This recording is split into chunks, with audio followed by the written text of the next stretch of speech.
Alright, we're going to add the grill in here, and the way to add the grill is I'm actually going to borrow a grill from one of the other doors that we already have, and then we'll modify it. So I'm going to go ahead and open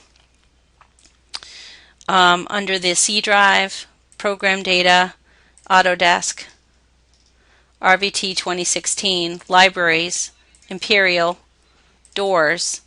I'm going to grab a door that is an exterior single full glass. Let's see if I can find one that's exterior single. I guess I just want to find one that's a single full glass. That's the grill that I want. So I'm going to open up that door, grab the grill, and hit Edit Family.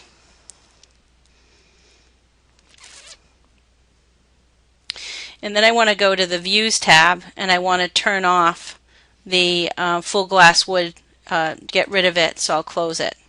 So I just have the grill now. I'm going to do a Save As with the grill and put it in my S drive. So you should do the same. So do 220, Families, Doors. And I created a folder called Door Grill. And I'm going to name this Door Grill. I'll just do it again. Door Grill -MBC.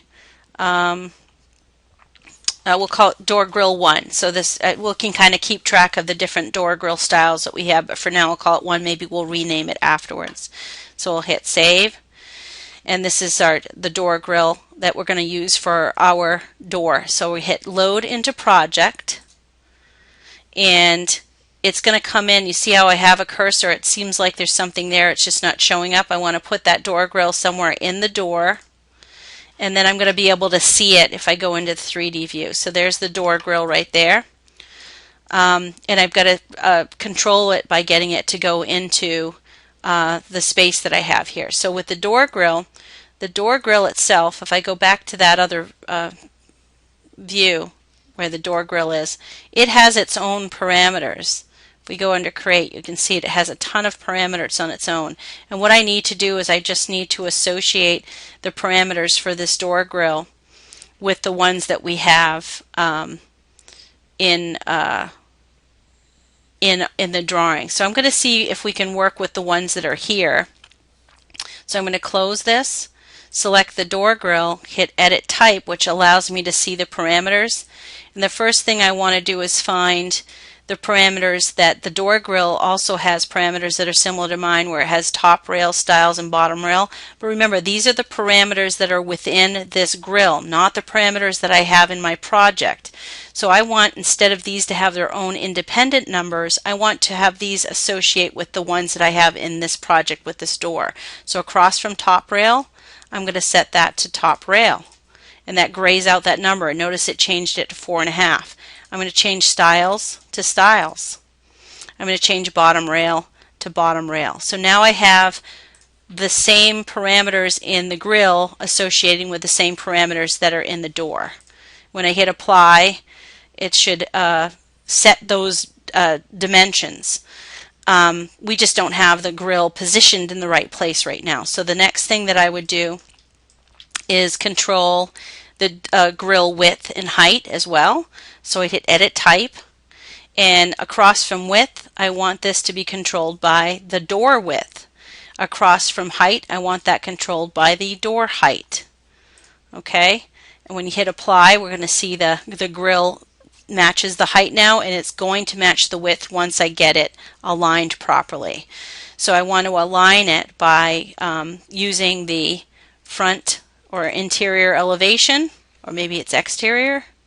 There it is. I want to select that grill, and see how it's aligned with this middle piece right here. I instead want to move this over, and we can go ahead and put in like an equals dimension. Let me see if that will work if I do this and set that equal and lock it. That should allow me to move that and flex that door. Okay. By the way, we're seeing these as just single lines because of how that grill is set up. If we set this to medium, you're going to actually see the thickness of the grill. We don't have the grill on both sides. If we look at this in 3D, you have the grill on one side, but you do have it on the other side too. It should show anyway on the other side. Let me see Go back to interior. It's not showing up here. So it might be that we have to have it on both sides. Let's see. Reference plan. Where is that grill? That's the grill. So maybe it is only showing up on this side and I've got to put it on both sides. Or it might be something that I have to set on visibility. It does look like it's showing up in both locations. Well, we'll deal with that in a moment. Let's just keep going with it on the, so we want that showing up on the exterior side anyway, so that makes sense. And so we want to flex the model now. So if I click here and I change the height to 6'8", I'm looking to see does the grill move with it. And it does.